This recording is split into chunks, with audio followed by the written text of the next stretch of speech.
1º de junho.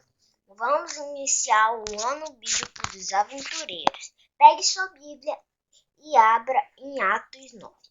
Mas antes, vamos orar. Senhor, nos ajude a entender a tua palavra e cuide de todos que estão aqui. Em nome de Jesus, amém. Atos 9. A conversão de Saulo. Enquanto isso, Saulo ainda respirava ameaças de morte contra os discípulos do Senhor. Dirigindo-se ao sumo sacerdote, pediu-lhe cartas para as sinagogas de Damasco, de maneira que, caso encontrasse ali homens ou mulheres que pertencem ao caminho, pudessem levá-los presos para Jerusalém.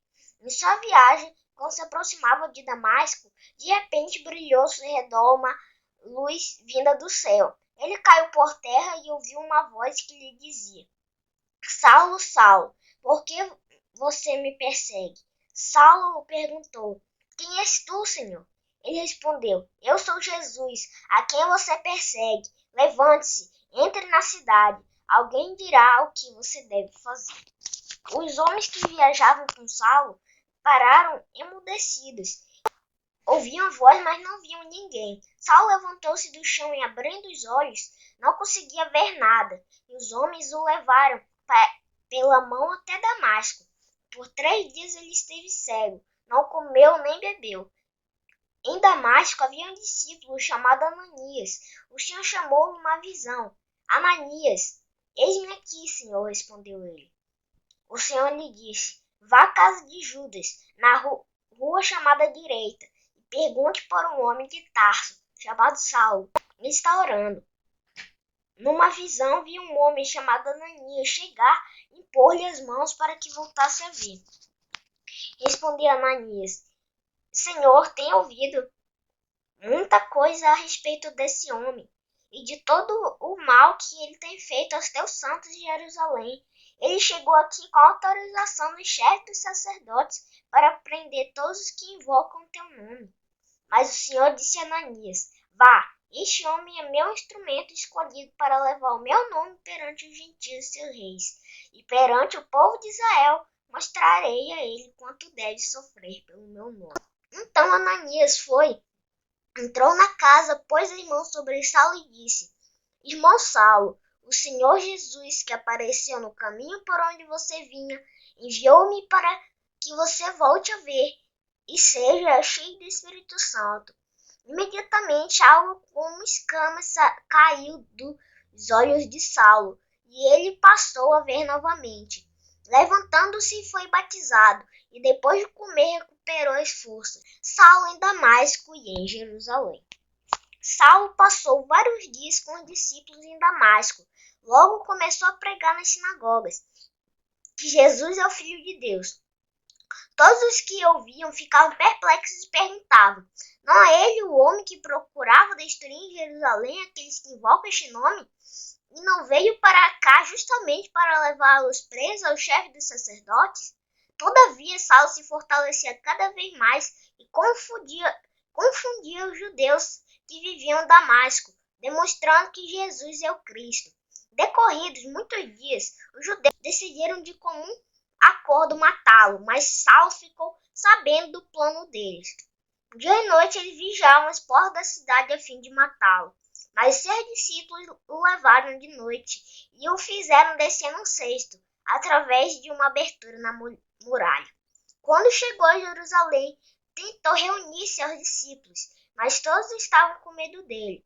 Não acreditando que fosse realmente um discípulo, então Barnabé o levou aos apóstolos e lhes contou como no caminho Saulo vira ao Senhor, que lhe falara e como em Damasco ele havia pregado corajosamente em nome de Jesus.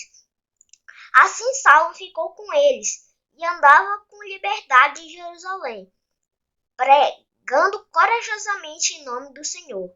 Falava e discutia com judeus de fala grega, mas estes tentavam matá-lo. Sabendo disso, os irmãos o levaram para Cesareia e o enviaram para Tarso. A igreja passava por um período de paz em toda a Judeia, Galileia e Samaria. Ela se edificava, encorajada pelo Espírito Santo, crescia em número, vivendo no temor do Senhor. Enéas e Dorcas. Viajando por toda parte, Pedro foi visitar os santos que viviam em Lida. Ali encontrou um paralítico chamado Enéas, que estava acamado fazia 8 anos. Disse-lhe Pedro: Enéas, Jesus Cristo vai curá-lo. Levante-se e arrume a sua cama. Ele se levantou imediatamente. Todos os que viviam em Lida e Sarona o viram e se converteram ao Senhor. Em Jope havia uma discípula chamada Tabita, que em grego é Dorcas, que se dedicava a praticar boas obras e dar esmolas. Naqueles dias ela ficou doente e morreu, e seu corpo foi lavado e colocado num quarto do andar superior. Lida ficava perto de Jope, e quando os discípulos ouviram falar que Pedro estava em Lida, mandaram-lhe 2 homens dizer-lhe: não se demore em vir até nós. Pedro foi com eles e, quando chegou, foi levado para o quarto do andar superior. Todas as viúvas o rodearam, chorando e mostrando-lhe os vestidos e outras roupas que Dorcas tinham feito quando ainda estava com elas. Pedro mandou que todos saíssem do quarto. Depois ajoelhou-se e orou.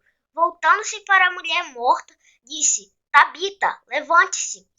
Ela abriu os olhos e, vendo Pedro, sentou-se. Tomando-a pela mão, ajudou-o a pôr-se em pé. Então, chamando os santos e as viúvas, apresentou-a viva. Este fato se tornou conhecido em toda a cidade de Jope, e muitos creram no Senhor. Pedro ficou em Jope durante algum tempo com um curtidor de couro chamado Simão. Atos 9 fala sobre a conversão de Saulo, sobre Saulo em Damasco em Jerusalém e sobre Enéas e Dorcas. Mas não se esqueça de deixar o like e se inscrever no canal.